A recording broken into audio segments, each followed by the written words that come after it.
But all the time you spoke to him, you could see his eyes and his brain calculating.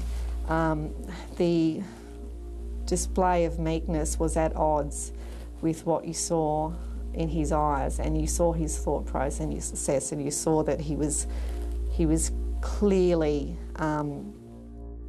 trying to manipulate the situation to the best of his ability.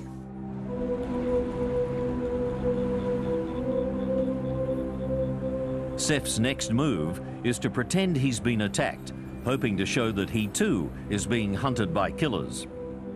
His story is that he was bashed and warned not to talk to the media again. When he adds that the mythical attackers also threatened to harm his extended family, worried police decide it's finally time to move in. He then started to lose control somewhat, and as I said, staged his own breaking-ins on his premises and his own abductions, and there was a veiled threat there to his grandmother as part of that abduction. We certainly had the evidence to arrest Sef, and went about doing that. Sef, as you're well aware, you've been a suspect in relation to the murders of your mother, father and sister for some time now. Yes.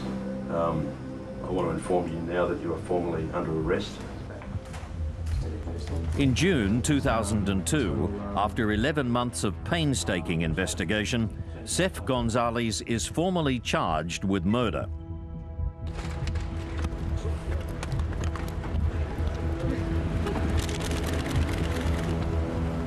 But there'll be months of legal wrangling ahead as Sef launches a claim on his parents' estate to pay for an expensive legal team. Eventually, the claim fails, and in April 2004, his trial gets underway. Well, it was one of the strongest cases that I've ever prosecuted. There was so much evidence against Sef. Sef's defence crumbles when his new alibi is destroyed by the prosecution. And he attempted to create some alibi evidence by trying to convince one of the women who worked in the brothel that he had been with her that night. And there was something like over 100 SMS messages from him to this worker at the brothel, attempting to convince her to support his alibi. Unbeknown to him, as it turned out, this worker was off that week. There was further damning evidence when it's revealed traces of blue paint were found on Sef's clothes.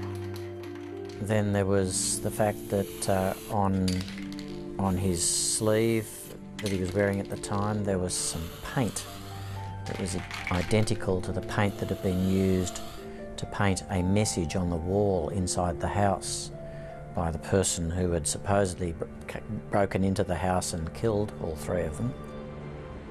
The jury finds Sef guilty on all counts, and he shows no emotion as he's sentenced to life. I guess it's a relief to any investigator to know that your investigation has been thorough, the evidence has been placed before the court, and a jury of his peers have found him guilty on 3 counts of murder. And they didn't take very long to arrive at that decision. And that was a relief for the investigators and the family. The task force receives widespread praise for its work, especially detectives Leonard, Shee, and behind the scenes Detective Paul Augley's. Paul was the dark figure behind the investigation as far as Sef was concerned. He was the one that wouldn't believe Sef and was going out of his way to prove his guilt. And I was quite relieved that we actually got enough evidence, and I was confident that he would be found guilty, because I knew he was the person who did it. And I'd known that for some time, and it was quite frustrating not being able to prove it or get enough evidence to prove that. I believe that this is a shining example of how it can and should be done. They withstood the pressure of public opinion. They ran it in their own time frame. They used all avenues available. They engaged the killer so as he believed that he could dig himself out of a hole if he kept lying, and that all went towards his guilt.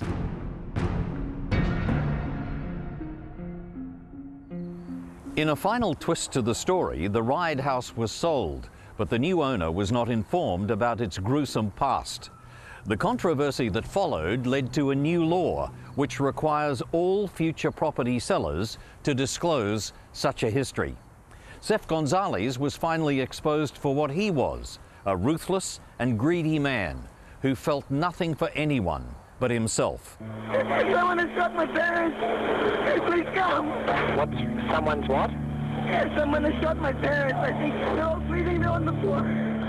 He's convincing himself that he didn't do it, and he wants other people to believe as well that he didn't do it. And eventually, I guess, because he's lying to everybody, he's also lying to himself, and so he believes his own lies. Maybe that makes him feel better as well, I don't know. Maybe it makes him feel better that he believes himself that he didn't do it.